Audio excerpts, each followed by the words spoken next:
Lampu kristal gantung di ballroom Hotel Grand Astoria memantulkan cahaya yang menyilaukan, seolah-olah berusaha menutupi kegelapan yang merayap di sudut-sudut hati Arini. Malam ini adalah perayaan 10 tahun pernikahannya dengan Baskoro, sebuah dekade yang oleh publik dianggap sebagai standar emas kebahagiaan rumah tangga. Di luar sana, mereka dikenal sebagai pasangan emas. Baskoro sang CEO muda yang karismatik, dan Arini, putri tunggal konglomerat properti yang anggun dan cerdas. Arini berdiri di depan cermin besar di ruang ganti VIP. Gaun satin berwarna zamrud yang ia kenakan memeluk tubuhnya dengan sempurna, namun ia merasa seolah kain itu adalah lilitan ular yang perlahan mencekiknya. Tangannya yang mengenakan sarung tangan renda putih gemetar saat ia memoleskan lipstik merah darah. 10 tahun, Arini, kau bertahan sejauh ini, bisiknya pada bayangannya sendiri. Matanya yang tajam tidak menunjukkan kerapuhan, melainkan api yang mulai menyala di balik lapisan es. Pintu terbuka. Baskoro masuk dengan setelan tuxedo rancangan desainer ternama. Ia tampak sangat tampan, dengan rahang tegas dan senyum yang selalu bisa memikat siapa saja. Ia berjalan mendekat, meletakkan tangannya di bahu Arini, dan mencium pipinya. Aroma parfum maskulin yang mahal menyeruak, namun bagi Arini, bau itu kini terasa busuk, tercemar oleh aroma parfum wanita lain yang sering ia dapati tertinggal di kemeja suaminya. Kau tampak luar biasa malam ini, sayang. Suara Baskoro berat dan tenang, jenis suara yang dulu membuat Arini jatuh cinta setengah mati. Semua orang di bawah sudah menunggu. Kolega, pers, dan tentu saja dewan direksi. Arini memaksakan sebuah senyum kecil melalui pantulan cermin. Tentu, kita tidak boleh membuat mereka menunggu pertunjukan utama kita, bukan? Baskoro tertawa kecil, tidak menyadari sarkasme dalam nada bicara istrinya. Pertunjukan? Ini adalah perayaan cinta kita. Dan juga, pengumuman ekspansi besar-besaran perusahaan. Malam ini akan mengubah segalanya. Ya? Benar-benar mengubah segalanya, batin Arini. 3 hari yang lalu, Arini menemukan sesuatu yang menghancurkan sisa-sisa rasa hormatnya pada suaminya. Saat mencari dokumen asuransi di laci rahasia meja kerja Baskoro di rumah, ia menemukan sebuah botol kecil tanpa label. Cairannya bening, tidak berbau. Di sampingnya, ada sebuah catatan kecil tulisan tangan yang ia kenali sebagai tulisan tangan Sheila, asisten pribadi Baskoro yang terlalu sering lembur hingga pagi di kantor. Dosis kecil akan membuatnya tampak bingung. Dosis besar akan membuatnya terlihat gila di depan umum. Setelah itu, semua aset akan berpindah ke tanganmu sesuai rencana kita, Mas. Aku mencintaimu. Dunia Arini runtuh saat itu juga. Bukan hanya karena perselingkuhan yang sebenarnya sudah lama ia curigai, tapi karena fakta bahwa laki-laki yang berbagi ranjang dengannya selama 10 tahun sedang merencanakan pembunuhan karakternya, atau mungkin nyawanya, demi harta warisan keluarganya. Arini, kau melamun. Baskoro mengerutkan kening, menatap istrinya dengan tatapan yang kini tampak seperti pemangsa yang sedang menilai mangsanya. Hanya sedikit gugup, Bas. Pidato malam ini, aku ingin semuanya sempurna, jawab Arini cepat, sambil merapikan kalung berlian di lehernya. Jangan khawatir. Aku sudah menyiapkan segalanya. Termasuk minuman spesial untuk bersulang nanti di panggung. Kau hanya perlu tersenyum dan mengikuti alurku, kata Baskoro dengan binar mata yang aneh. Mereka berdua keluar dari ruang ganti, berjalan menyusuri lorong panjang menuju ballroom. Di sepanjang dinding, terpasang foto-foto besar perjalanan pernikahan mereka. Foto saat pernikahan di Bali, foto saat mereka keliling Eropa, dan foto saat Baskoro memenangkan penghargaan pengusaha terbaik tahun lalu. Di mata orang asing, itu adalah galeri cinta. Di mata Arini, itu adalah museum kebohongan. Di ujung lorong, Sheila sudah menunggu dengan tablet di tangannya. Ia mengenakan gaun merah menyala yang sangat kontras dengan posisi resminya sebagai asisten. Potongan gaunnya terlalu rendah untuk acara formal, seolah ia sengaja ingin menunjukkan kepemilikannya atas perhatian Baskoro. Semua sudah siap, Pak Baskoro. Ibu Arini, sapa Sheila dengan nada manis yang dibuat-buat. Matanya sempat melirik Baskoro dengan kilatan rahasia sebelum menatap Arini dengan tatapan meremehkan yang tersembunyi di balik senyum sopan. Bagus, Sheila. Pastikan botol minuman yang saya pesan diletakkan di meja utama panggung. Jangan sampai tertukar dengan minuman tamu lain. Perintah Baskoro dengan penekanan pada kata jangan sampai tertukar. Sudah saya atur, Pak. Minuman Ibu Arini akan diletakkan di sisi kanan podium, persis seperti yang Anda minta, jawab Sheila penuh arti. Arini merasakan jantungnya berdegup kencang. Ia tahu. Di sana, di atas panggung megah itu, suaminya telah menyiapkan jebakan. Cairan dalam botol kecil itu pasti akan dicampurkan ke dalam gelasnya. Di depan ribuan pasang mata dan kamera televisi yang meliput secara langsung, Arini akan dibuat kehilangan akal sehatnya, mulai meracau, atau mungkin pingsan dalam keadaan yang memalukan, sehingga Baskoro memiliki alasan legal untuk menyatakan istrinya tidak kompeten secara mental dan mengambil alih kekuasaan penuh atas perusahaan properti milik keluarga Arini. Saat pintu ballroom dibuka, suara riuh tepuk tangan dan jepretan kamera menyambut mereka bagai badai. Musik orkestra mulai memainkan lagu romantis favorit mereka. Baskoro menggenggam tangan Arini erat-erat, seolah-olah ia adalah pelindung yang paling setia. Mereka berjalan di atas karpet merah menuju panggung utama. Arini melihat wajah-wajah orang tuanya yang tersenyum bangga di barisan depan, tanpa tahu bahwa menantu kesayangan mereka adalah serigala berbulu domba.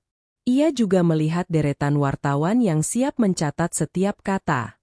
Di atas panggung, sebuah podium kayu mahoni berdiri tegak. Di sana, 2 buah gelas kristal berisi cairan berwarna keemasan sudah menunggu.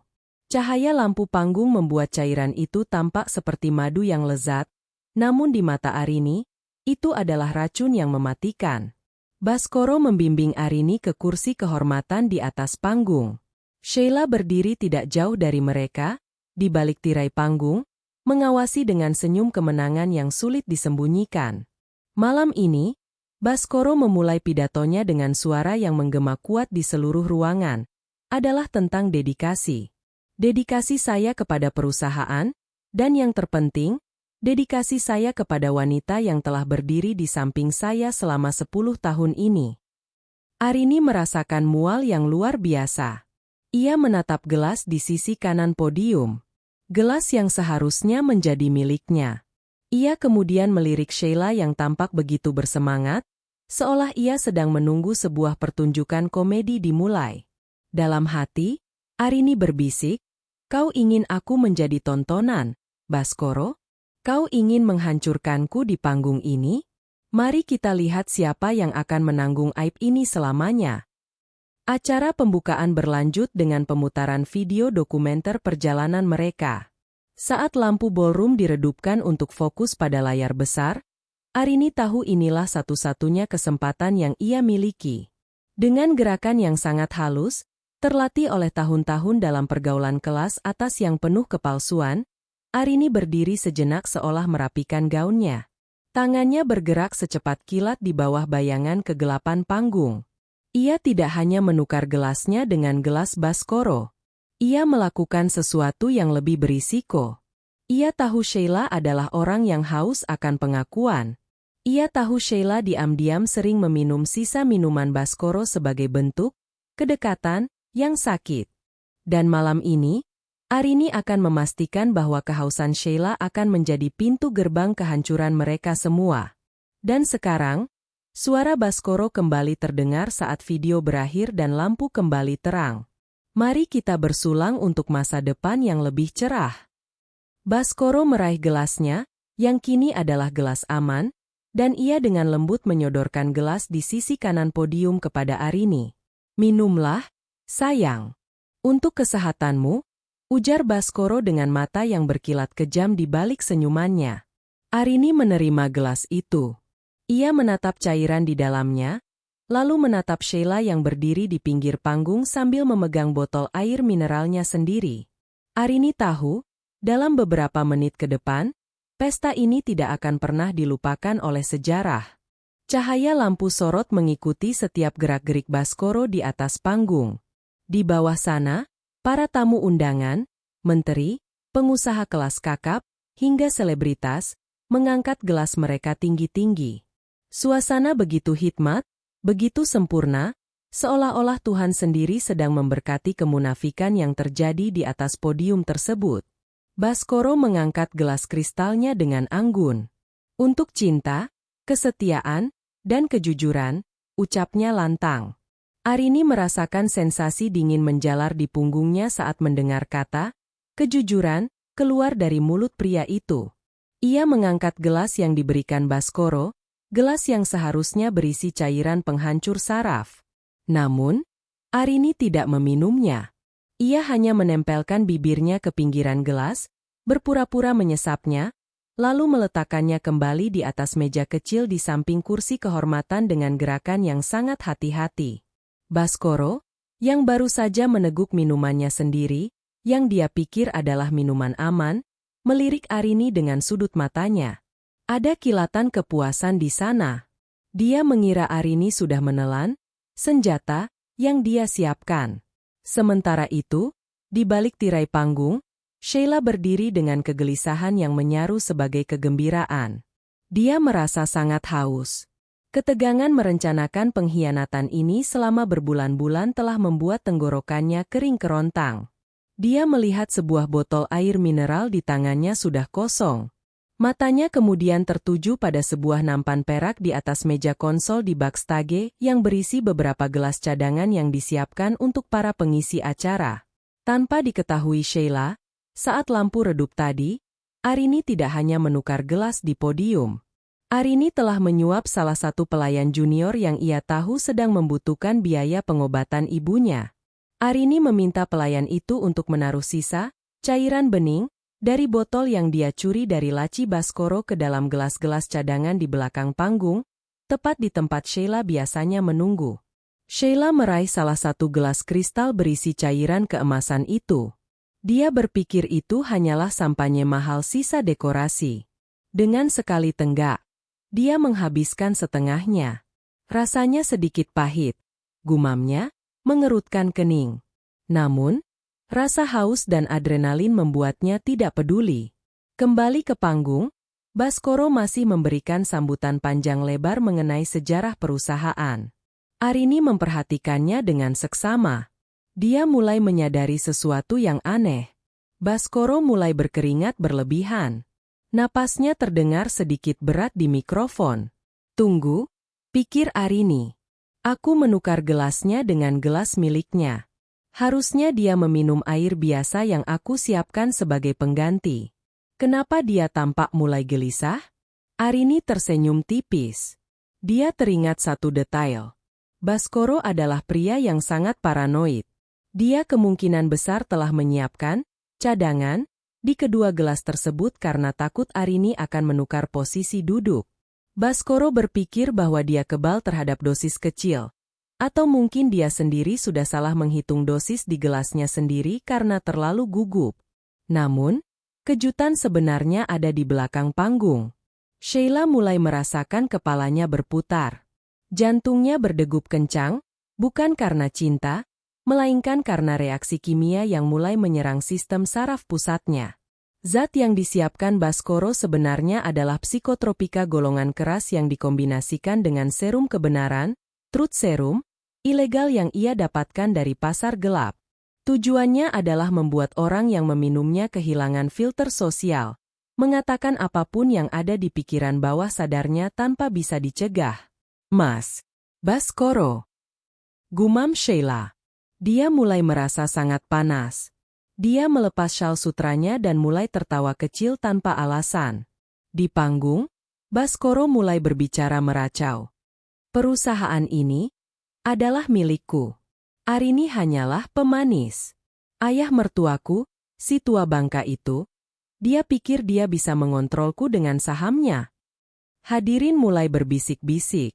Wajah orang tua Arini yang tadinya berseri kini berubah menjadi pucat pasi. Beberapa anggota dewan direksi saling berpandangan dengan cemas. Baskoro, kau baik-baik saja. Arini mendekat, berpura-pura khawatir, sambil memegang lengan suaminya. Dia memastikan suaranya terdengar oleh mikrofon yang masih menyala. Lepaskan aku, Arini. Kau pikir aku tidak tahu kau sedang menyelidiki akun rahasiaku di Swiss? Bentak Baskoro secara tiba-tiba. Dia segera menutup mulutnya dengan tangan, matanya terbelalak kaget karena dia tidak bermaksud mengatakan itu. Ruangan itu mendadak hening. Suara jatuh sebuah jarum pun mungkin akan terdengar. Tiba-tiba, terdengar suara langkah kaki yang serampangan dari arah belakang panggung. Sheila muncul dari balik tirai. Jalannya sempoyongan, wajahnya kemerahan, dan matanya tampak liar. Dia tidak lagi terlihat seperti asisten pribadi yang berkelas. Bohong. Dia bohong, teriak Sheila sambil menunjuk ke arah Baskoro. Sheila merangsek naik ke panggung utama, melewati petugas keamanan yang terlalu terpana untuk menghentikannya. Dia merebut salah satu mikrofon dari tangan pembawa acara yang terpaku di tempat. Baskoro tidak mencintaimu, Arini. Dia bilang padaku setiap malam kalau kau itu membosankan seperti batu nisan. Sheila tertawa terbahak-bahak, suara tawanya menggema di seluruh ballroom yang kini berubah menjadi teater drama kehidupan. Baskoro mencoba meraih tangan Sheila. Sheila, diam. Apa yang kau lakukan? Kau mabuk. Aku tidak mabuk. Aku sedang sangat jujur. Sheila mendorong dada Baskoro. Ingat tidak, Mas? Malam itu di kantor. Saat kita merencanakan bagaimana cara membuat istrimu ini masuk rumah sakit jiwa agar kita bisa menguasai yayasan, kau bilang kau akan memberikan aku kalung berlian yang sedang dipakai Arini sekarang setelah dia dibuang. Kilatan lampu kamera wartawan kini menjadi 10 kali lebih intens. Para jurnalis media daring langsung mengetik berita dengan judul bombastis. Ini bukan lagi sekadar perayaan pernikahan. Ini adalah eksekusi publik. Arini berdiri di tengah-tengah mereka, tampak seperti sosok yang teraniaya sekaligus sangat tenang. Dia menatap ke arah kamera dengan mata berkaca-kaca yang telah dia latih di depan cermin. Sheila, apa yang kau katakan? Baskoro, apa maksud semua ini? Suara Arini bergetar, memberikan performa terbaik dalam hidupnya. Jangan berlagak suci, Arini. Sheila berteriak lagi, efek obat itu kini benar-benar mengambil alih kewarasannya. Kau tahu kenapa ayahmu jatuh sakit tahun lalu? Itu bukan serangan jantung biasa. Baskoro yang mengganti obat-obatannya. Kami melakukannya bersama-sama. Gubrak. Ayah Arini yang duduk di barisan depan berdiri dengan wajah merah padam sebelum akhirnya jatuh terduduk kembali karena syok. Para pengawal keluarga Arini segera bergerak maju. Baskoro merasa dunianya runtuh. Dia menatap gelas yang dipegang Sheila di tangan kirinya, gelas cadangan yang tadi diminum Sheila. Dia baru menyadari bahwa obat yang dia racik sendiri kini sedang menghancurkan hidupnya melalui mulut selingkuhannya. Semuanya bohong. Dia gila. Sheila sedang mengalami gangguan jiwa. Teriak Baskoro dengan putus asa, namun keringat dingin yang membanjiri wajahnya dan matanya yang ketakutan menceritakan hal yang berbeda. Arini melangkah mundur, memberi ruang agar seluruh dunia bisa melihat kehancuran pria yang pernah dia cintai itu. Di dalam tas kecilnya, sebuah alat perekam telah menangkap setiap kata-kata Sheila dengan sangat jernih. Pertunjukan baru saja dimulai, Baskoro, bisik Arini sangat pelan, hanya untuk didengar oleh suaminya di tengah kegaduhan itu. Baskoro menoleh ke arah istrinya. Di sana, di balik tatapan sedih Arini, dia melihat sebuah senyum kemenangan yang paling mematikan yang pernah dia lihat seumur hidupnya. 2 minggu sebelum malam perayaan yang menghancurkan itu, suasana di apartemen mewah milik Sheila terasa begitu kental dengan konspirasi. Apartemen itu dibelikan oleh Baskoro menggunakan dana perusahaan yang disamarkan sebagai biaya operasional proyek. Di sana, di atas sofa kulit berwarna krem, Sheila dan Baskoro duduk berdampingan, namun pikiran mereka tidak sedang pada kemesraan. Mereka sedang menyusun naskah kematian karakter bagi Arini. Sheila, dengan rambut panjang yang sengaja ia gerai dan kuku-kuku yang dipulas warna merah marun, menyesap anggur merahnya dengan penuh percaya diri. Mas, Arini sudah mulai curiga. Dia bertanya pada bagian keuangan tentang audit independen. Jika dia menemukan selisih 10 miliar itu, kita tamat. Baskoro memijat pangkal hidungnya. Aku tahu. Dia lebih pintar dari yang aku duga. Ayahnya memberikan terlalu banyak akses pada Arini. Aku tidak bisa menceraikannya sekarang. Perjanjian pranikahnya terlalu ketat. Jika aku pergi dengan tangan hampa. Sheila mendekat, membisikkan sebuah ide yang sudah lama ia simpan. Maka jangan biarkan dia yang meninggalkanmu. Biarkan dunia yang meninggalkannya. Jika dia terlihat tidak stabil secara mental di depan publik, Dewan Direksi akan memberikan hak suara penuh padamu. Kita hanya butuh satu momen besar. Baskoro mengeluarkan botol kecil berisi cairan bening dari sakunya. Ini adalah zat yang aku dapatkan dari koneksi lama. Tidak terdeteksi dalam tes darah standar jika dosisnya tepat. Ini bukan racun yang membunuh fisik, tapi racun yang membunuh martabat. Siapapun yang meminumnya akan kehilangan kendali atas apa yang mereka katakan. Rahasia terdalam, kebencian, hingga halusinasi akan keluar begitu saja. Sheila tertawa kecil, suara tawanya terdengar seperti gesekan logam. Sempurna. Bayangkan Arini yang anggun, tiba-tiba memaki-maki tamu di pesta ulang tahun pernikahan kalian. Bayangkan dia menyerangmu secara fisik di depan media. Orang-orang akan kasihan padamu, Mas. Mereka akan menyebutmu, suami yang tabah menghadapi istri gila. Itulah rencana mereka.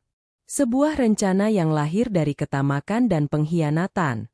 Sheila merasa dirinya adalah sutradara dari drama ini.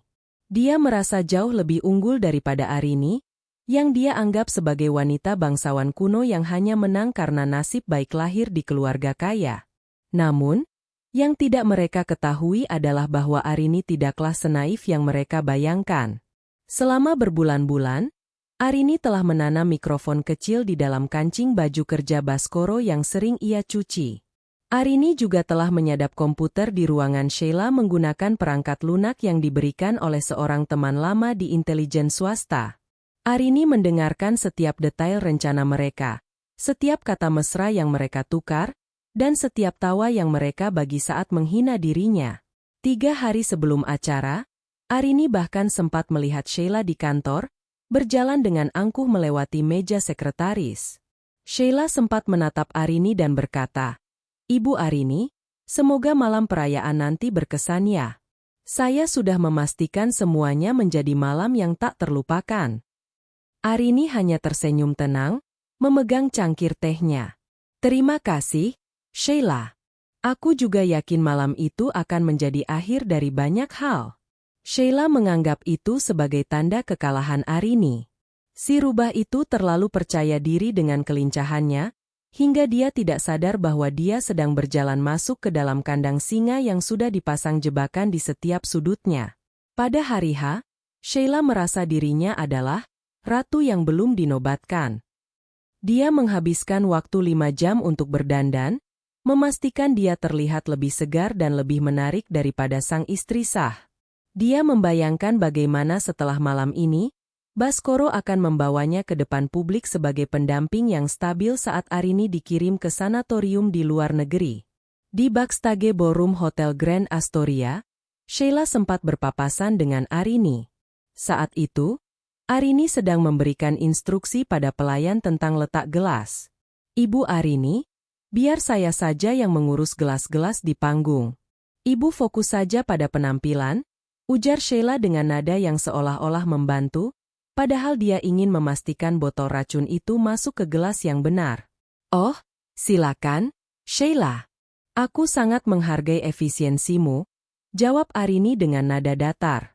Saat Sheila membelakangi Arini untuk mengatur gelas-gelas kristal itu di atas nampan, Arini dengan sangat cepat menukar botol air mineral yang biasa diminum Sheila dengan botol yang sudah dicampur sedikit sisa zat tersebut.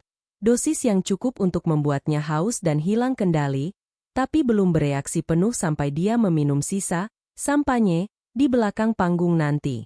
Arini memperhatikan dari kejauhan bagaimana Sheila dengan sombongnya menuangkan cairan dari botol kecil milik Baskoro ke dalam gelas yang ditujukan untuk Arini.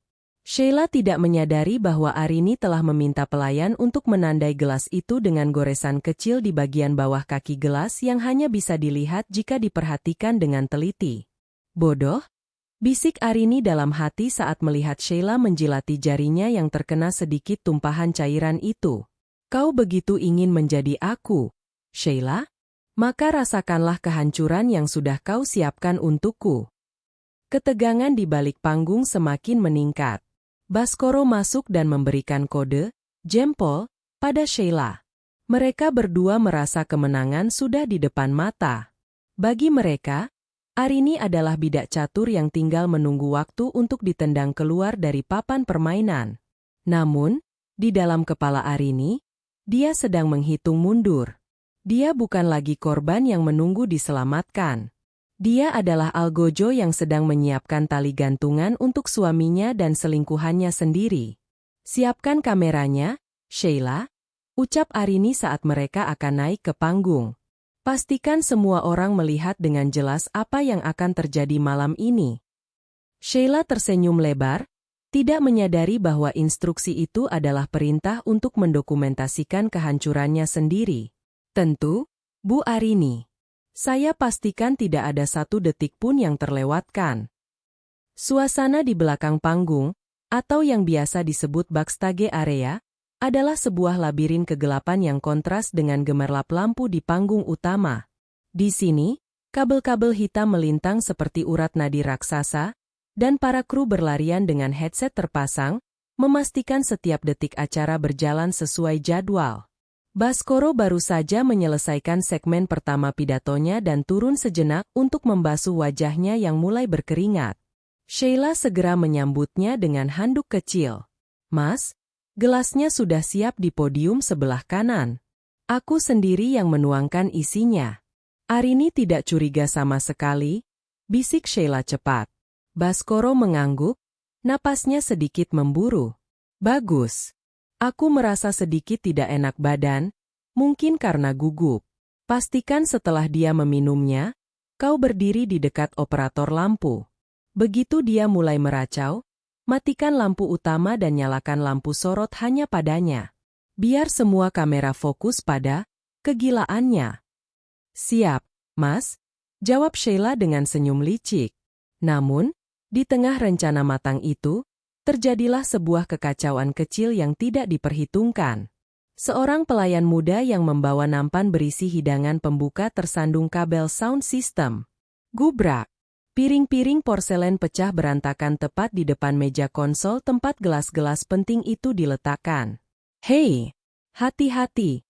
Bentak Sheila ketakutan jika gelas berisi racun itu pecah. Dalam kepanikan sesaat itu, beberapa kru datang membantu membersihkan pecahan piring. Arini, yang sejak tadi mengamati dari kegelapan di dekat ruang ganti, melihat peluang emasnya. Dengan tenang, ia berjalan mendekati meja konsol, berpura-pura ingin mengambil tisu untuk membantu si pelayan. Oh, biar saya bantu, ujar Arini lembut. Tangan Arini bergerak dengan kecepatan yang hanya dimiliki oleh seseorang yang telah merencanakan pembalasan selama berbulan-bulan. Ia tidak hanya menukar gelas. Ia menggeser nampan perak itu sedemikian rupa sehingga gelas yang berisi racun kini berada di sisi kiri, posisi yang biasanya digunakan untuk asisten atau staf yang berdiri di pinggir panggung. Lalu, Arini melakukan langkah yang lebih berani. Ia mengambil botol air mineral pribadi milik Sheila yang terletak di dekat meja dan menggantinya dengan botol air mineral yang sudah ia isi dengan cairan dari gelas racun tersebut dalam jumlah yang lebih terkonsentrasi. Ibu Arini, jangan, biar kami saja yang bersihkan, cegah seorang kru dengan sopan. Baiklah, terima kasih ya, jawab Arini dengan senyum yang tampak sangat tulus. Ia berbalik dan kembali ke posisinya. Sesaat sebelum Sheila kembali dari mengambil botol air baru untuk Baskoro. Sheila kembali ke meja konsol. Ia melihat nampan perak itu sedikit bergeser, tapi dalam kegelapan dan kepanikan membersihkan pecahan piring, ia tidak menyadari posisi gelas telah berubah. Baginya, gelas di sisi kanan tetaplah gelas untuk Arini. Haus sekali, gumam Sheila. Tenggorokannya terasa terbakar, efek dari dosis kecil yang tak sengaja ia jilat tadi mulai bereaksi, membuatnya merasa dehidrasi akut. Tanpa berpikir panjang, ia meraih botol air mineral yang ia pikir miliknya, yang sebenarnya sudah disabotase Arini, dan meminumnya dengan rakus. Teguk, teguk, teguk. Sheila merasa air itu sedikit aneh, ada rasa logam yang tertinggal di lidah, tapi rasa dinginnya meredakan rasa hausnya sejenak.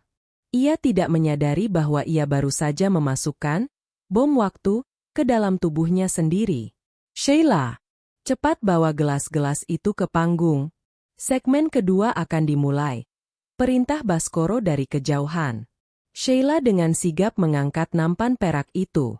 Ia meletakkan satu gelas di sisi kanan podium, yang kini berisi air biasa karena sudah ditukar Arini, dan satu gelas di sisi kiri dekat tempat ia akan berdiri nanti, yang kini berisi racun murni. Saat mereka kembali naik ke panggung, lampu sorot kembali menyala terang. Baskoro menggandeng Arini, sementara Sheila berdiri di posisi sayap kiri panggung, hanya berjarak 3 meter dari mikrofon cadangan. Arini melirik ke arah Sheila. Ia melihat pupil mata wanita itu mulai membesar. Sheila mulai menggaruk lehernya, sebuah tanda bahwa zat kimia itu mulai menyerang sistem saraf otonomnya. Sheila mencoba fokus pada tabletnya, tapi huruf-huruf di layar tampak mulai menari-nari. Baskoro berdehem di depan mikrofon utama.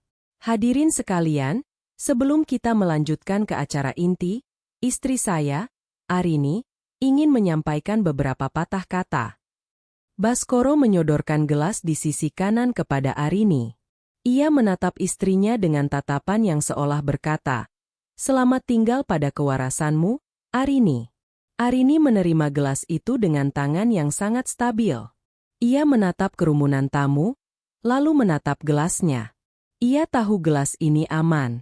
Namun, ia juga tahu bahwa di samping sana, Sheila sedang berjuang melawan dorongan untuk berteriak. "Terima kasih, Baskoro." Suara Arini terdengar jernih dan berwibawa melalui pengeras suara. 10 tahun bukanlah waktu yang singkat. Malam ini, aku ingin bersulang bukan hanya untuk apa yang terlihat di permukaan, tapi untuk semua hal yang tersembunyi yang akhirnya akan muncul ke permukaan. Arini mengangkat gelasnya. Di saat yang sama, Sheila yang merasa kepalanya semakin berat dan dunianya berputar, secara refleks meraih gelas yang ada di dekatnya. Gelas di sisi kiri panggung yang ia pikir adalah air mineral tambahan, padahal itu adalah gelas berisi racun yang semula disiapkan untuk Arini. Sheila meminumnya habis dalam satu tarikan napas, mencoba memadamkan api yang mulai membakar otaknya. Detik itu juga, waktu seolah melambat bagi Arini. Ia melihat gelas Sheila kosong. Ia melihat Baskoro tersenyum puas, mengira istrinya yang sedang meminum racun itu. Arini menyesap minumannya sendiri dengan nikmat. Air putih biasa yang terasa sangat menyegarkan. "Mari kita mulai pertunjukannya," bisik Arini dalam hati.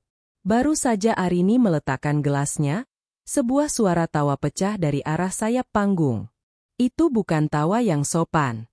Itu adalah tawa melengking yang terdengar gila dan liar. Semua mata, termasuk kamera televisi yang sedang menyiarkan secara langsung, beralih ke arah Sheila. Si asisten pribadi yang cantik itu kini sedang menarik-narik kerah gaun merahnya sendiri, wajahnya merah padam, dan matanya menatap Baskoro dengan intensitas yang mengerikan. Mas Baskoro." Sheila menggumam, tapi suaranya tertangkap oleh mikrofon cadangan yang lupa dimatikan oleh kru. "Kenapa? Kenapa istrimu belum jatuh juga? Aku sudah tidak tahan, aku ingin semua orang tahu kalau aku adalah nyonya di rumah ini." Baskoro mematung. Wajahnya berubah dari kepuasan menjadi horor murni dalam 1 detik. "Sheila, kau bicara apa?" tanya Baskoro gagap, mencoba menutupi kepanikan yang mulai meledak di dadanya. Tapi Sheila tidak bisa lagi mendengar peringatan. Racun itu telah membuka pintu gerbang di otaknya yang seharusnya tetap tertutup rapat. Rahasia-rahasia kotor yang selama ini mereka simpan rapat, kini sudah berada di ujung lidah, siap untuk dimuntahkan di depan seluruh negeri. Efek dari zat neurodisinhibitor yang diracik Baskoro bekerja lebih cepat dari yang dibayangkan. Zat itu bekerja dengan cara melumpuhkan prefrontal cortex, bagian otak yang berfungsi sebagai filter sosial, pengontrol logika, dan penjaga rahasia. Bagi Sheila, yang meminum dosis ganda, dari botol air mineral dan gelas di panggung, dunia saat ini terasa seperti mimpi yang sangat terang, sangat panas, dan sangat jujur. Sheila merasa seolah-olah kulitnya terlalu sempit untuk tubuhnya. Ia menarik napas dalam-dalam, namun udara di ballroom yang sejuk itu terasa membakar paru-parunya. Di matanya, wajah para tamu undangan yang tadinya terlihat terhormat, kini tampak seperti topeng-topeng plastik yang meleleh. Sheila, turun sekarang. Kau sedang sakit? Baskoro mencoba melangkah mendekat, suaranya rendah namun penuh ancaman. Matanya melotot, memberi kode keras agar Sheila diam. Namun, Sheila justru melihat Baskoro sebagai sosok pahlawan dalam halusinasinya. Ia melihat Baskoro sebagai pria yang telah menjanjikannya kerajaan, dan ia merasa inilah saatnya untuk mengklaim tahta itu. Sakit? Tidak. Mas, aku merasa sangat hidup. Sheila tertawa lagi. Suaranya bergema di sistem suara surround hotel, menusuk telinga siapapun yang mendengar. Kenapa kau menyuruhku diam? Bukankah kau bilang malam ini Arini akan tamat? Bukankah kau bilang dia akan terlihat gila? Tapi lihat dia. Dia masih berdiri di sana seperti patung es yang menyebalkan. Gumam kekagetan pecah di seluruh ballroom. Arini berdiri hanya beberapa langkah dari mereka. Wajahnya menunjukkan ekspresi terkejut yang elegan. Ia menutup mulutnya dengan tangan, matanya berkaca-kaca, memberikan ruang bagi Sheila untuk terus menghancurkan diri sendiri. Sheila, apa yang kau bicarakan? Kau bicara tentang aku? Tanya Arini dengan suara bergetar yang terdengar sangat terluka. Ya, tentang kau. Sheila menudingkan jarinya tepat ke wajah Arini. Ia berjalan sempoyongan menuju tengah panggung, merebut perhatian penuh dari 3 kamera stasiun TV swasta yang sedang menyiarkan acara ini secara live. Kau pikir kau hebat karena punya nama besar? Kau hanya wanita tua yang tidak bisa memuaskan suamimu sendiri. Baskoro datang padaku setiap malam, dia mengeluh betapa membosankannya dirimu. Baskoro merasa jantungnya seolah berhenti berdetak.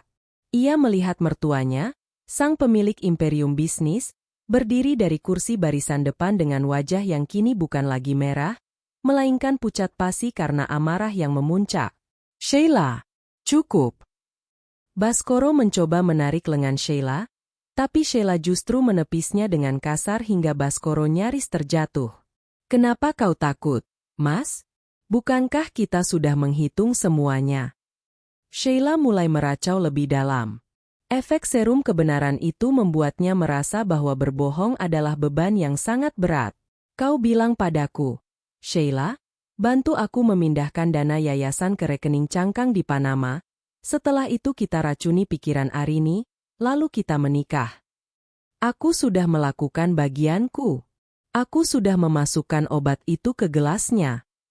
Sheila kemudian menoleh ke arah kerumunan tamu yang kini berdiri, banyak yang mengeluarkan ponsel untuk merekam. Kalian semua, jangan lihat aku seperti itu. Aku bukan pelakor biasa. Aku adalah otak di balik kesuksesan pria ini. Aku yang memalsukan laporan audit tahunan agar kalian tetap menanam modal di perusahaan ini. Perusahaan ini bangkrut. Semua uang kalian sudah kami pakai untuk membeli aset atas namaku. Pengakuan itu seperti bom atom yang meledak di tengah ruangan. Para investor yang tadi bertepuk tangan kini mulai meneriakkan cacian. Suasana berubah menjadi sangat kacau. Petugas keamanan hotel mencoba naik ke panggung, tapi Arini memberi kode dengan tangan pada pengawal pribadinya untuk menahan mereka sebentar agar Sheila bisa menyelesaikan kalimatnya. Arini mendekati Sheila, tampak seolah ingin menenangkan, tapi ia sebenarnya membisikkan sesuatu tepat di telinga Sheila yang sedang dalam fase delusi. Baskoro tidak akan menyelamatkanmu, Sheila. Dia menaruh dosis racun itu 2 kali lipat untukmu karena dia ingin kau yang mati, bukan aku. Dia ingin membuangmu malam ini, bisik Arini dengan nada yang sangat dingin dan tajam. Mata Sheila membelalak. Bisikan itu masuk ke otaknya yang sedang kacau dan memicu paranoia akut. Ia menatap Baskoro dengan tatapan benci yang murni. Kau ingin membunuhku juga, Mas? Teriak Sheila histeris. Oh, jadi begitu? Setelah aku membantumu melenyapkan bukti korupsi? Setelah aku membantumu menyabotase rem mobil ayah Arini tahun lalu? Hadirin tersentak serentak. Suara teriakan kaget terdengar dari arah Ibu Arini yang langsung jatuh pingsan di pelukan pengawalnya. Baskoro merasa lututnya lemas. Ia ambruk di atas panggung, bukan karena obat, tapi karena kenyataan bahwa seluruh kejahatannya telah dibongkar oleh mulut orang yang paling ia percayai. Ia menatap gelas di tangan Sheila, lalu menatap gelas di tangan Arini. Kau menukarnya. Gumam Baskoro dengan bibir gemetar, menatap Arini. Arini tidak menjawab dengan kata-kata. Ia hanya berdiri tegak di bawah lampu sorot, membiarkan Sheila terus berteriak membongkar setiap detail nomor rekening, nama-nama kaki tangan, hingga rencana-rencana kotor yang mereka susun di ranjang perselingkuhan. Panggung itu kini bukan lagi tempat perayaan 10 tahun pernikahan. Panggung itu telah berubah menjadi kursi pesak pengadilan publik yang disaksikan oleh jutaan penonton di rumah. Dan di tengah badai itu, Arini berdiri dengan tenang, layaknya sang sutradara yang baru saja melihat adegan puncaknya berjalan dengan sempurna. Gema teriakan Sheila masih memantul di dinding ballroom yang mewah itu, namun suasana mendadak berubah dari hiruk-pikuk menjadi kesunyian yang mencekam saat 2 baris pria berseragam gelap masuk dari pintu utama. Mereka bukan sekadar petugas keamanan hotel. Mereka adalah satuan penyidik dari Direktorat Kriminal Khusus yang telah menunggu aba-aba dari Arini di luar gedung. Sheila, yang masih dalam pengaruh zat kimia, justru tertawa melihat kedatangan polisi. Ia merentangkan tangannya lebar-lebar seolah menyambut penonton baru. Lihat, polisi sudah datang. Sheila berteriak ke arah mikrofon. Kalian datang untuk menangkap istrimu, kan, Mas? Katakan pada mereka. Katakan kalau dia yang mencuri uang perusahaan. Baskoro tidak bisa menjawab. Ia terduduk lemas di lantai panggung, wajahnya pucat pasi seperti mayat. Ia tahu bahwa setiap kata yang keluar dari mulut Sheila adalah paku terakhir di peti matinya. Arini melangkah maju, perlahan namun pasti. Ia tidak lagi menampakkan wajah sedih atau terhina. Wajahnya kini datar, dingin, dan penuh otoritas. Ia mengambil alih mikrofon utama dari stand yang tadi digunakan Baskoro. Hadirin sekalian, saya mohon maaf karena acara perayaan ini harus berakhir dengan pengungkapan kebenaran yang pahit. Suara Arini terdengar stabil, tanpa getaran emosi sedikit pun. Apa yang dikatakan asisten pribadi suami saya memang terdengar seperti igauan orang mabuk. Namun, saya adalah wanita yang percaya pada data, bukan sekadar kata-kata. Arini mengeluarkan sebuah remote kecil dari saku gaunnya. Ia menekan tombol merah. Seketika, layar raksasa di belakang panggung yang tadinya menampilkan foto-foto romantis mereka berubah. Muncul deretan tabel arus kas yang rumit, salinan mutasi rekening dari bank di luar negeri, dan yang paling mengejutkan, rekaman video CCTV tersembunyi dengan kualitas suara yang sangat jernih. Di layar itu, terlihat Baskoro dan Sheila di dalam ruang kerja pribadi rumah mereka, 1 minggu yang lalu. Dosis ini cukup untuk membuat Arini meracau di panggung. Mas, suara Sheila di video itu terdengar jelas. Setelah dia dinyatakan depresi berat, kau bisa menandatangani pengalihan aset properti ayahnya ke tanganmu. Dan jangan lupa, rem mobil ayahnya sudah kita atur agar blong lagi jika dia berani melakukan audit ulang. Baskoro di dalam video itu terlihat tertawa dan mengecup kening Sheila. Kau jenius, sayang. Arini tidak akan pernah tahu apa yang menimpanya. Seluruh tamu di ballroom berdiri. Suara makian mulai terdengar. Ayah Arini, yang tadinya sempat lemas, kini berdiri dengan bantuan para pengawalnya, menatap layar itu dengan kemarahan yang meluap. "Cukup!" teriak Baskoro, mencoba bangkit dan menerjang Arini untuk merebut remote tersebut. Namun, sebelum ia sempat menyentuh ujung gaun istrinya, dua polisi telah meringkusnya ke lantai. "Baskoro Atmadja, Anda ditahan atas dugaan percobaan pembunuhan berencana, penggelapan dana perusahaan, dan pencucian uang," ujar sang perwira polisi sambil memasangkan borgol besi yang beradu tajam dengan tuxedo mahal Baskoro. Sementara itu, Sheila mulai kehilangan kekuatan kakinya. Efek obat itu memasuki fase depresi sistem saraf. Ia jatuh berlutut, matanya mulai sayu, namun ia masih sempat menatap layar yang menampilkan wajahnya sendiri yang sedang merencanakan kejahatan. Itu bukan aku." Gumam Sheila lemah, namun mikrofon di dekatnya masih menangkap suara itu. "Mas, kau bilang kita akan bebas." Arini berjalan mendekati Sheila yang tersungkur. Ia berjongkok di samping wanita yang mencoba merebut hidupnya itu. Dengan gerakan yang sangat anggun, Arini merapikan rambut Sheila yang berantakan, sebuah gestur yang terlihat penuh kasih namun sebenarnya sangat menghina. "Kau tahu, Sheila? Racun yang kau minum itu memang disiapkan oleh pria yang kau cintai ini untukku," bisik Arini, namun ia sengaja mendekatkan mikrofon di dadanya agar suaranya terdengar samar-samar oleh barisan depan. "Tapi aku memberimu kesempatan untuk meminumnya lebih dulu." Ternyata benar. Kejujuran memang sangat menyakitkan saat ia dipaksakan, bukan? Sheila menatap mata Arini. Untuk pertama kalinya malam itu, ia melihat kilat kepuasan yang murni di mata sang istri sah.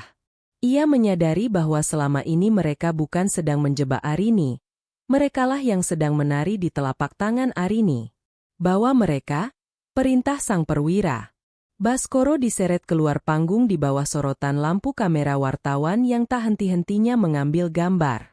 Ia mencoba menutupi wajahnya dengan borgol, namun teriakan, "Penipu!" dan "Pembunuh!" dari para kolega bisnisnya mengejarnya hingga ke pintu keluar. Sheila menyusul di belakangnya, dipapah oleh petugas medis karena kondisinya yang terus menurun akibat overdosis zat kimia tersebut. Panggung kini kosong, menyisakan Arini sendirian di bawah lampu sorot utama. Ia berbalik menghadap hadirin, menatap orang tuanya, lalu menundukkan kepala dengan hormat. "Pesta telah usai," ucap Arini singkat. "Tapi keadilan baru saja dimulai." Arini berjalan turun dari panggung dengan langkah yang mantap. Ia tidak menangis. Ia tidak terlihat seperti korban. Malam itu, ia tidak hanya menyelamatkan hartanya, ia telah merebut kembali harga dirinya yang sempat coba diinjak-injak oleh pengkhianatan. Malam yang seharusnya menjadi perayaan 10 tahun pernikahan itu berubah menjadi pemakaman bagi reputasi keluarga Atmadja. Berita tentang penangkapan Baskoro dan pengakuan histeris Sheila menyebar lebih cepat daripada api yang menjilat bensin. Dalam hitungan menit, video, Sheila Sang Kejujuran, menjadi viral di setiap platform media sosial. Tagar skandal Baskoro dan keadilan untuk Arini memuncaki daftar tren global. Namun, bagi Arini, ini bukan hanya soal menjebloskan suaminya ke penjara. Ini adalah tentang pencabutan akar hingga ke dasar-dasarnya. Keesokan paginya, kediaman keluarga besar Baskoro, sebuah mensyah megah bergaya kolonial di pinggiran kota, dikepung oleh awak media. Ayah Baskoro, yang selama ini dikenal sebagai tokoh masyarakat yang religius dan kaku, ditemukan jatuh pingsan di ruang kerjanya setelah melihat laporan keuangan perusahaan yang bocor ke publik. Ternyata, penggelapan yang dilakukan Baskoro bukan sekadar inisiatif pribadi, melainkan upaya sistematis untuk menutupi utang judi kasino ayahnya di Singapura. Arini tidak membuang waktu. Pukul 8 pagi, ia sudah berada di kantor pusat perusahaan properti keluarganya. Mengenakan setelan blazer hitam yang tajam, ia masuk ke ruang rapat utama. Di sana, Para dewan direksi sudah berkumpul dengan wajah pucat dan tangan gemetar. Ibu Arini, kami sungguh tidak tahu bahwa Pak Baskoro melakukan hal sejauh itu. Ujar salah satu direktur senior, mencoba menyelamatkan posisinya. Arini meletakkan tas tangannya di atas meja dengan dentuman pelan namun tegas. Jangan berbohong padaku, Pak Hardi. Aku punya daftar nama siapa saja yang menerima uang tutup mulut setiap kali Baskoro mencairkan dana yayasan. Kalian semua membiarkan serigala memimpin domba selama kalian mendapatkan bagian dagingnya. Ia melemparkan sebuah map tebal ke tengah meja. Map itu berisi bukti transfer ilegal yang dilakukan Baskoro ke rekening beberapa direktur yang ada di ruangan tersebut. Hanya ada dua pilihan pagi ini. Suara Arini tenang namun dingin. Kalian mengundurkan diri sekarang juga tanpa pesangon dan menyerahkan seluruh saham kalian sebagai ganti rugi perusahaan, atau aku menyerahkan dokumen ini ke tim penyidik yang sekarang sedang menggeledah ruang kerja Baskoro. Keheningan yang mencekam menyelimuti ruangan. Satu persatu, para pria yang dulu memandang Arini sebelah mata itu menundukkan kepala. Mereka menyadari bahwa Arini yang mereka hadapi sekarang bukanlah Arini yang selama ini diam di balik bayang-bayang suaminya. Di sisi lain kota, di ruang interogasi kepolisian, Baskoro duduk dengan wajah kuyu. Efek obat dari semalam telah hilang, menyisakan sakit kepala yang luar biasa dan kenyataan pahit bahwa ia telah kehilangan segalanya. Istri Anda sangat cerdas, Pak Baskoro, ujar penyidik sambil menyodorkan rekaman suara lain. Dia tidak hanya menyerahkan video semalam. Dia menyerahkan buku catatan harian Sheila yang berisi detail setiap pertemuan kalian, setiap rencana sabotase, hingga daftar aset yang kalian beli dari hasil korupsi. Baskoro terperangah. Buku catatan? Sheila tidak pernah menulis buku harian. Penyidik itu tersenyum tipis. Bukan Sheila yang menulisnya. Istri Anda yang memancing Sheila untuk mencatat setiap pengeluaran dengan dalih, perencanaan masa depan mereka. Sheila yang bodoh itu mendokumentasikan kejahatannya sendiri karena dia pikir itu adalah bukti cinta. Baskoro menyandarkan kepalanya ke meja. Ia baru menyadari betapa dalam lubang yang telah digali Arini untuknya. Arini tidak hanya menunggu dia jatuh. Arini telah menuntunnya menuju tepi jurang dengan sangat lembut. Sementara itu, Sheila masih dirawat di rumah sakit jiwa kepolisian. Overdosis zat kimia tersebut meninggalkan kerusakan saraf ringan yang membuatnya terus-menerus meracau tentang kalung berlian dan rem mobil yang blong. Ia telah menjadi saksi mahkota sekaligus tersangka yang kehilangan kewarasan. Siang itu, Arini berdiri di balkon kantornya, menatap kota. Ponselnya berdering. Itu dari pengacaranya. Gugatan cerai sudah didaftarkan, Bu Arini. Dan sesuai dengan bukti-bukti pengkhianatan serta percobaan pembunuhan, hakim kemungkinan besar akan membatalkan seluruh hak Baskoro atas harta bersama. Anda memenangkan semuanya. Arini mematikan ponselnya. Ia menarik napas dalam-dalam. Udara terasa lebih ringan. Namun, pembersihan ini belum selesai. Masih ada satu nama yang harus ia hadapi. Ibu mertuanya, wanita yang selalu menghinanya karena belum memberikan keturunan, padahal dialah yang selama ini menyembunyikan fakta bahwa Baskorolah yang mandul. Satu persatu, bisik Arini pada angin. Semua yang kalian bangun di atas air mata keluargaku, akan aku ratakan dengan tanah. Mensahn keluarga Atmaja yang biasanya terlihat megah kini tampak seperti bangunan berhantu.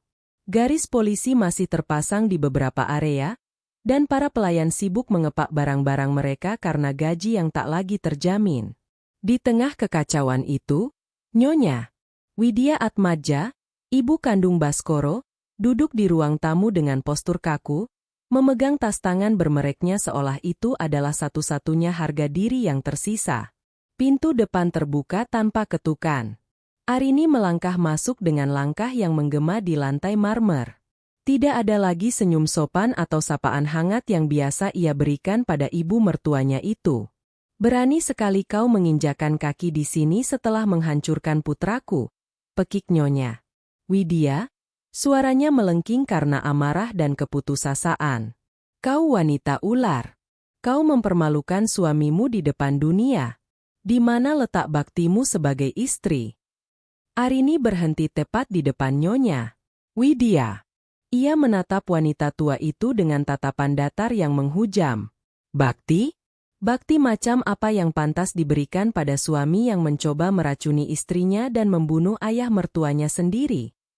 Itu fitnah. Baskoro hanya hilaf karena kau tidak bisa memberikan dia keturunan. Kau wanita mandul yang membuat garis keturunan Atmaja terhenti. Nyonya Widya berdiri, menunjuk wajah Arini dengan jari yang gemetar. Arini tertawa kecil, sebuah tawa yang terdengar sangat dingin hingga membuat Nyonya Widya tergidik. Arini mengeluarkan sebuah amplop coklat dari tasnya dan melemparkannya ke atas meja kopi. Bicaralah tentang garis keturunan setelah kau membaca ini, Mama, ucap Arini dengan penekanan pada kata, Mama. Nyonya Widya membuka amplop itu dengan tangan gemetar. Isinya adalah catatan medis dari sebuah klinik fertilitas ternama di Singapura, bertanggal 5 tahun lalu. Di sana tertera jelas nama Baskoro Atmaja dengan diagnosis azoospermia, kondisi medis yang menyatakan bahwa Baskoro mandul secara permanen. Wajah Nyonya Widya memucat. Ia jatuh terduduk di sofa. Kau tahu sejak lama, bukan? Kau tahu putramu tidak bisa memberikan keturunan, tapi kau membiarkanku minum berbagai jamu pahit, memeriksaku ke puluhan dokter, dan menghinaku di setiap arisan keluarga sebagai tanah yang kering. Suara Arini mulai meninggi karena emosi yang selama ini ia pendam. Kau membiarkan aku menanggung malu demi menutupi ego putramu yang rapuh. Aku hanya ingin melindungi reputasi Baskoro. Gumam Nyonya Widya lirih. Dan sekarang reputasi itu sudah menjadi abu. Potong Arini tajam. Bukan hanya itu. Aku juga tahu tentang rekening rahasia yang kau gunakan untuk menampung uang hasil korupsi Baskoro. Kau pikir aku tidak tahu dari mana asal perhiasan berlian yang kau pakai sekarang? Itu dibeli dari dana pendidikan anak-anak yatim yang dikelola yayasan ayahku. Arini mendekat, membungkuk hingga wajahnya sejajar dengan Nyonya Widya yang kini tampak menciut. Rumah ini, mobil-mobil di garasi, dan semua kemewahan yang kau banggakan, semuanya akan disita oleh negara minggu depan sebagai ganti rugi kerugian perusahaan. Aku sudah memastikan tidak ada satu sen pun yang tersisa untukmu atau putramu. Nyonya Widya mulai menangis terisak, namun Arini tidak merasakan belas kasihan sedikit pun.